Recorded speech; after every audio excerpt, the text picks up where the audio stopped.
Hello दोस्तों, हम लोग 72 बीपीएससी के लिए करेंट अफेयर का अध्ययन कर रहे हैं और इसी सीरीज में कुछ इम्पॉर्टेंट जो टॉपिक हैं जिससे प्रश्न सीधे आने की संभावना है उसको भी हम लोग साथ में लेकर चलें तो ये हमारे लिए भी और आपके लिए भी अच्छा है। चलिए स्टार्ट करते हैं। ये टॉपिक मुझे बहुत इम्पॉर्टेंट लगा क्योंकि इससे प्रश्न सीधे पूछे जा सकते हैं। तो स्टार्ट करते हैं हम लोग अपना सेशन। जो बिहार की लोकसभा चुनाव हुई है यानी कि ऑल ओवर इंडिया की, उसमें बिहार में भी हुआ था। तो ये बिहार के संदर्भ में हम इसको देखेंगे और स्टार्ट करते हैं इसको। बिहार में लोकसभा चुनाव टोटल 7 चरणों में हुआ। देश में भी 7 चरणों में हुआ था।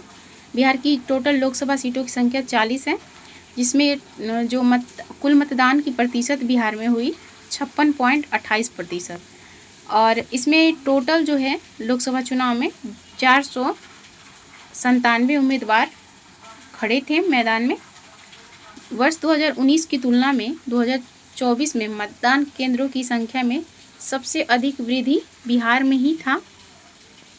महिलाओं का मतदान प्रतिशत 59.45% रहा। पुरुषों का मतदान प्रतिशत 53.0% रहा। सबसे ज़्यादा और सबसे कम मतदाता, तो सबसे अधिक मतदाता कटिहार में थे और सबसे कम मतदान जो है नवादा में हुआ। प्रमुख प्रत्याशी कौन कौन थे? सबसे युवा विजेता संभवी चौधरी 25 ईयर की है और ये समस्तीपुर सीट से एलजेपी की उम्मीदवार हैं। एलजेपी रामविलास पासवान वाली पार्टी। सबसे वरिष्ठ सांसद जीतन राम मांझी हैं जो कि 79 वर्ष के हैं और ये गया सीट से जीते हैं। हम पार्टी के ये नेता हैं। लोकसभा चुनाव 2024 में संभवी चौधरी बिहार राज्य की सबसे युवा सांसद होने के साथ ही सबसे युवा महिला सांसद भी है, लेकिन देश में सबसे युवा सांसद का रिकॉर्ड यूपी की कौशाम्बी सीट से जीते पुष्पेंद्र सरोज समाजवादी पार्टी के नाम हैं, जिन्होंने 2024 लोकसभा चुनाव में मात्र 25 वर्ष 3 माह 3 दिन की आयु में विजय प्राप्त किया। नेक्स्ट है, इसमें सारा डिटेल्स है जो पार्टी जैसा प्रदर्शन रहा। तो भाजपा को 12 सीटें मिली, जेडीयू को भी 12, एलजेपी जो कि रामविलास पासवान की है 5, आरजेडी को 4, कांग्रेस को 3, सीपीआई एमएल को 2, सीपीएम एम को 1 और पप्पू यादव जो कि निर्दलीय थे उनको 1 सीटें मिली। नेक्स्ट है, बिहार में नोटा का कुल 2 पॉइंट जितने भी वोट पड़े प्रतिशत में, उसमें 2.07% वोट नोटा का पड़ा। सबसे ज़्यादा नोटा का प्रयोग किया गया गोपालगंज में। पिछले बार भी लोकसभा चुनाव में गोपालगंज ही नोटा का सबसे ज़्यादा प्रयोग किया था और दूसरे स्थान पे हाजीपुर रहा। सबसे कम नोटा वोट पड़ा पटना साहिब में। नोटा बटन ईवीएम मशीनों में गुलाबी रंग का होता है जिसका क्रम संख्या 16 होता है। सुप्रीम कोर्ट के फैसले के बाद वर्ष 2013 से नोटा बटन को ईवीएम इलेक्ट्रॉनिक वोटिंग मशीन में शामिल किया गया। तो ये नोटा के संदर्भ में इसका डिटेल्स था। नेक्स्ट हमारा हॉट टॉपिक है बिहार जातिगत जनगणना 2022 और इसको भी हम लोग जल्दी से कर लेते हैं। बिहार में जाति आधारित जनगणना की शुरुआत 7 फरवरी 2023 से मुख्यमंत्री नीतीश कुमार द्वारा वैशाली के हरसर गांव में 01 लिखकर की गई थी। गणना की समय सारणी, पहला चरण क्या है? 7 जनवरी 2023 से 21 जनवरी 2023 तक। इस चरण में मकान की संख्या, आवंटन तथा घर के मुखिया का नाम दर्ज किया गया। दूसरा चरण स्टार्ट होता है 15 अप्रैल से 15 मई 2023 और 7 प्रश्नों वाला फॉर्म इसमें युक्त होता है। जातियों की सूची और वर्गीकरण, कुल जातियां बिहार में जो है कुल टोटल 214 जातियां शामिल हैं अभी करेंट में। सर्वे की तकनीकी पहलू, सर्वे की जिम्मेदारी बिहार सरकार के सामान्य प्रशासन विभाग को सौंपी गई थी। डेटा संग्रह का माध्यम मोबाइल ऐप बीजगा के जरिए डिजिटल डेटा संग्रह किया गया। ये बीजिका का फुल फॉर्म है बिहार जाति आधारित गणना। तकनीकी सहयोग बेल्ट्रॉन दे रहा था ने आईटी सहायता के लिए ग्रीन ट्रिगिन टेक्नोलॉजी महाराष्ट्र की निजी कंपनी है ये दी थी, और पे ऐप गूगल पे स्टोर पर उपलब्ध कराई थी। डेटा स्टोरेज सर्वे डेटा को क्लाउड पर होस्ट किया जा रहा है। प्रशिक्षण ट्रेनिंग सर्वेक्षण में शामिल सभी कर्मचारी पूर्व प्रशिक्षण दिया गया था। ब्लूप्रिंट निर्माण जीएडी यानी समान प्रशासन विभाग ने सर्वेक्षण के लिए पूर्ण ब्लूप्रिंट तैयार किया।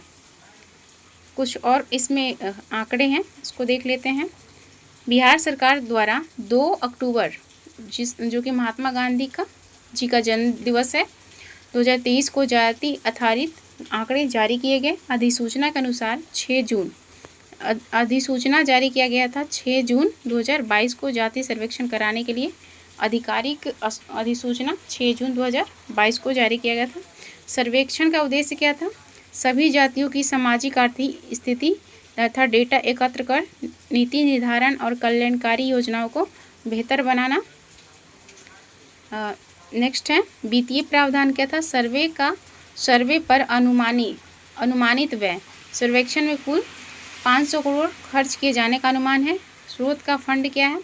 बिहार सरकार के आकस्मिकता निधि से खर्च किया गया। मानव संसाधन की भागीदारी। कुल कर्मचारियों की संख्या 5 लाख से अधिक कर्मचारी इस सर्वेक्षण में संलग्न थे। भागीदारी करने वाले प्रमुख वर्ग राज्य सरकार के अधिकारी और कर्मचारी, आंगनबाड़ी सेविका, जीविका दीदी, स्वयं सहायता समूह की सदस्य।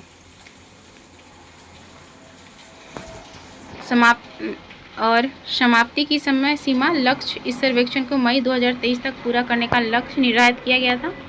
अब इसमें निष्कर्ष क्या है, तो इसका निष्कर्ष देखते हैं। बिहार जाति आधारित सर्वेक्षण 2022 पिछड़ा वर्ग की जनसंख्या प्रतिशत देखा जाए तो 36.01% पिछड़ा वर्ग है राज्य में। उसके अलावा ओबीसी की संख्या 27.12% है। एससी की संख्या है 19.65%, जबकि एसटी की संख्या है 1.68%। सामान्य जाति है 15.5%। बौद्ध, ईसाई, सिख, जैन है 1%, यानी कि बिहार की जो टोटल जनसंख्या है वो 13.07 करोड़ है। धार्मिक आधार पर अगर इसको डिटेल्स में देखें तो हिंदू की आबादी 81.99% है, मुस्लिम की 17.7%, ईसाई की 0.06%, बौद्ध का 0.08%, जैन का 0.01%, सिख का 0.01%, अन्य का 0.13%। अब आगे देखते हैं और भी क्या है। बिहार में शेष जातियों की संख्या का प्रतिशत, तो ये ज़्यादा महत्वपूर्ण नहीं है, लेकिन इसमें एक चीज़ इम्पॉर्टेंट है कि फर्स्ट 2-3 जैसे कि यादव जो जाति है उसकी जनसंख्या प्रतिशत 14.27 है। दुसाधारी धरही को ये इन लोग का प्रतिशत है 5.31%। अन्य जातियों को आप लोग देख लीजिए, ये बहुत ज़्यादा इम्पोर्टेंट नहीं है। अब हम लोग नीचे देखते हैं और इसमें ट्रांसजेंडरों की संख्या 825 है। कुल साक्षरता दर 79.7% है। पुरुष साक्षरता 84.91%, महिला साक्षरता 73.91%। जातिगत जनगणना का पुनर्लेखन। भारत में जातिगत जनगणना का प्रचलन वर्ष 1931 तक था। 1941 इसकी जनगणना में जातियों से संबंधित जानकारी जरूर एकत्र की गई, लेकिन इसे सार्वजनिक नहीं किया गया। 1951 से 2011 के बीच होने वाले जनगणनाओं में केवल एससी और एसटी के आंकड़े ही प्रकाशित होते थे, जबकि अन्य जातियों को शामिल नहीं किया गया। 2011 के सामाजिक आर्थिक जातिगत जनगणना के तहत पहली बार व्यापक स्तर पर जाति से जुड़ी जानकारी संग्रहित की गई। इस जनगणना की जिम्मेदारी ग्रामीण विकास मंत्रालय और शहरी विकास मंत्रालय को सौंपी गई थी। वर्ष 2016 में SECC से संबंधित सभी सामाजिक आर्थिक आंकड़े तो सार्वजनिक कर दिए गए, लेकिन जाति से जुड़े हुए जानकारी नहीं दिए गए। तो हमारा ये 2 टॉपिक जो कि काफ़ी इम्पोर्टेंट था, तो जातिगत जनगणना और दूसरा लोकसभा चुनाव कंप्लीट हुआ। कल कुछ अन्य टॉपिक के साथ हम लोग मिलते हैं, तब तक के लिए बाय बाय।